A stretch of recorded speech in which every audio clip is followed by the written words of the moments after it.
मेरे प्यारे भाइयों और बहनों, आप सभी का एक बार फिर से मेरे YouTube चैनल मन में है विश्वास में स्वागत है। आज हमें मेल किया है शंभुनाथ त्रिपाठी, लखनऊ उत्तर प्रदेश से।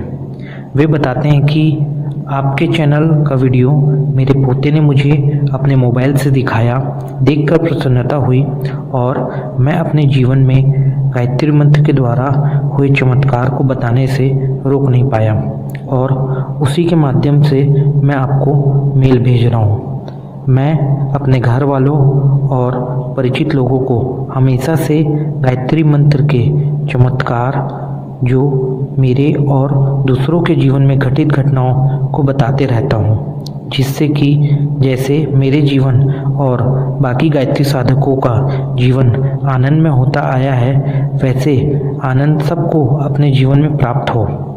घटना बहुत छोटी है, लेकिन आज भी मुझे याद है। कभी कभी हमारे जीवन में ऐसी विपरीत परिस्थितियाँ आती है जिसके सामने हम हार जाते हैं। एक दिन मुझे आपातकाल कार्य के कारण अपने शहर से दूसरे शहर जाना पड़ा रेलगाड़ी में। आर्थिक परिस्थितियाँ कुछ ठीक नहीं चल रही थी, पर जीवन में कहीं सम्मान में कहीं कमी नहीं मिलती थी। ये सब गुरुदेव और माताजी और गायत्री मंत्र की कृपा थी। मैंने जनरल डब्बे की टिकट कटा ली थी, पर उस दिन कुछ ज़्यादा ही भीड़ थी। मेरे बार बार प्रयास करने पर भी मैं जनरल डब्बे में चढ़ न पाया और जनरल डब्बा बुरे तरीके से भर गया। अत्यधिक भीड़ होने के कारण लोग बाहर तक लटक रहे थे। रेलगाड़ी ना छूट जाए इस डर से मैं स्लीपर क्लास के डब्बे में जनरल टिकट लेकर चढ़ गया। रेलगाड़ी चलनी चालू हो गई।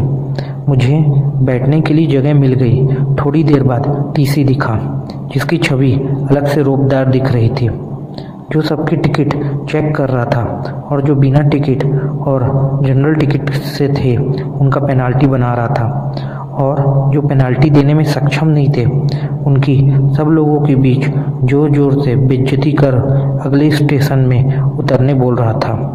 यह सब देख मेरा मन घबरा रहा था, क्योंकि ना तो मेरे पास पेनाल्टी पटाने पैसे थे और ना ही मेरे लिए अगले स्टेशन में जनरल डब्बे में जाना संभव था, जहां अत्यधिक भीड़ थी, जिसमें डब्बों में घुसने के लिए जगह ना थी।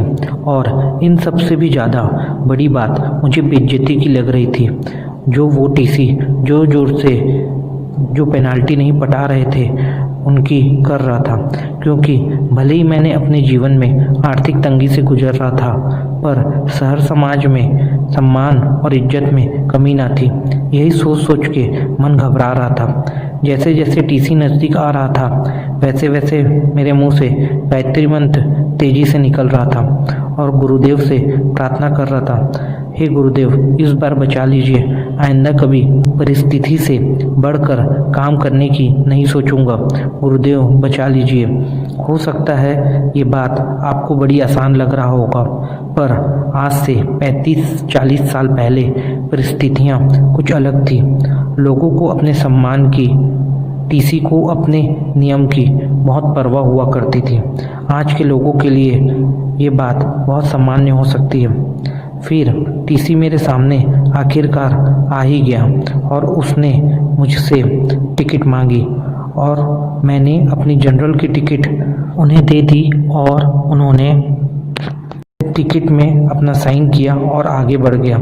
मुझे कुछ भी समझ में नहीं आया और मुझे लगा अभी कुछ बोलना ठीक भी नहीं है। 2-3 स्टेशनों के गुजर जाने के बाद मैंने अपने पड़ोस में बैठे सज्जन से पूछा, भाई साहब, मैंने तो जनरल डब्बे की टिकट कटाई थी, पर टीसी ने उसे देखकर साइन कर दिया और औरों की तरह जो जनरल टिकट लेकर आए थे वैसे ना तो मेरी बेइज्जती की, ना ही मुझे अगले स्टेशन में उतरने को कहा। मुझे कुछ भी समझ में नहीं आया। तब उस सज्जन ने मुझे बताया, मैं इस ट्रेन में लगभग कई बार सफ़र कर चुका हूँ। ये टीसी थोड़ा नियम में तेज है, पर इन्हें बिना चश्मे के साफ दिखाई नहीं देता और जब ये आपकी और मेरी टिकट चेक कर रहे थे उस समय ये अपनी आँखों से चश्मा हटा के आँखों को उंगलियों से खुजलाते हुए टिकट में साइन कर रहे थे और आगे चले गए। ये घटना मेरे जीवन में किसी चमत्कार से बढ़कर ना थी कि मेरे ही टिकट चेक करते समय उनका चश्मा आँखों से हटना। इसे चमत्कार नहीं तो और क्या कहेंगे। मैंने मन ही मन गुरुदेव से प्रार्थना की कि आज आपके कारण मेरी सबके बीच में बेइज्जती होने से बच गई। आज मेरी उम्र 72 साल की हो गई है। नियमित रूप से गायत्री मंत्र का जाप, गुरुदेव के साहित्य को पढ़ना और लोगों को गायत्री मंत्र करने के लिए प्रेरित करना, ये मेरे नित्य कर्मों में से है। ये पूरी घटना सुन के मुझे लगता है कि शंभूनाथ जी के जीवन में ये घटना बहुत बड़ा चमत्कार है। आप इसे क्या कहेंगे, संयोग या अंधविश्वास? ये मैं आप सबसे जानना चाहता हूँ कमेंट बॉक्स में। अगर आपके जीवन में भी ऐसी घटना हुई है जिसे आप किसी चमत्कार से कम नहीं समझते हैं और जो लोगों को अध्यात्म के लिए प्रेरित करे, तो हमें हमारे ईमेल में मेल करें। अगर आपको हमारा ये वीडियो पसंद आया है तो इसे ज़्यादा से ज़्यादा लाइक करें, शेयर करें और कमेंट करें, जिससे कि हम आगे और ऐसे प्रेरणा देने वाले वीडियो बना सकें। जय गुरुदेव, जय माता दी।